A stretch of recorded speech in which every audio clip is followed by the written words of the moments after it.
একটা স্ট্যাচু আর একটা পাথর, এই যে সিঁড়ি আছে না, ধরেন এই সিঁড়িটা এবং হচ্ছে একটা স্ট্যাচু অফ লিবার্টি দেখছেন, পুরো ওয়ার্ল্ডে ফেমাস, তাই না? অনেক ফেমাস। এবং সিঁড়ির মধ্যে ওই স্ট্যাচুর মধ্যে যে মার্বেলটা ইউজ করা হয়, সিঁড়ির মধ্যে সেম মার্বেল ইউজ করা হয়।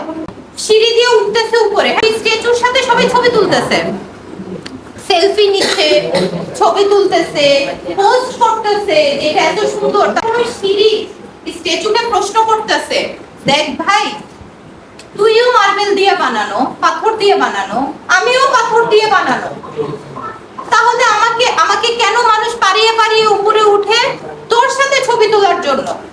কেন? কারণ যখন তোমাকে পিটানো হচ্ছিল স্ট্যাচু বানানোর জন্য, তুমি খুব চিৎকার করতেছিলা, আল্লাহর কাছে কমপ্লেইন করতেছিল, আল্লাহ এটা আমি সহ্য করতে পারছি না, আমি এই ব্যথা নিতে পারছি না, আমাকে মাইরো না, আমাকে পিটো না, আমাকে কোরাল দিয়ে কাইটো না, মেশিন চালাও না আমার উপরে। এজন্য তুমি আজকে সিঁড়ির পাথর। আমার উপরে যখন পিটানো হচ্ছিল হাতুড়া দিয়ে, আমি কিন্তু একটা সাউন্ড করি না, I don't make a single noise, আমি একটা সাউন্ডও করি নাই। কেন করি নাই? কারণ আমি জানি পরবর্তীতে আমাকে এত কষ্ট দেওয়া হচ্ছে, এই কষ্ট সহ্য করার পর, ব্যথা সহ্য করার পর আমার কপালে ভালো কিছু হবে।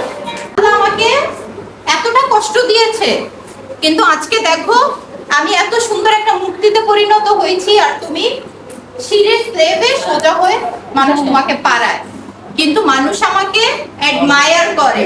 আল্লাহ আপনাকে কষ্টও দেয়, আপনাদের পরীক্ষাও নেয়, কষ্ট দেয়, তখন এটাকে, হ্যাঁ এটা বলা অনেক ইজি, কিন্তু আমি বুকে হাত দিয়ে বলতে পারি, যারা আমাকে চিনেন তারা জানেন আমি আমার লাইফে কি পার করছি, কি না পার করছি।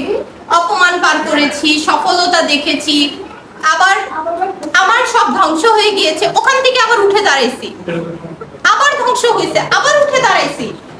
I never give up.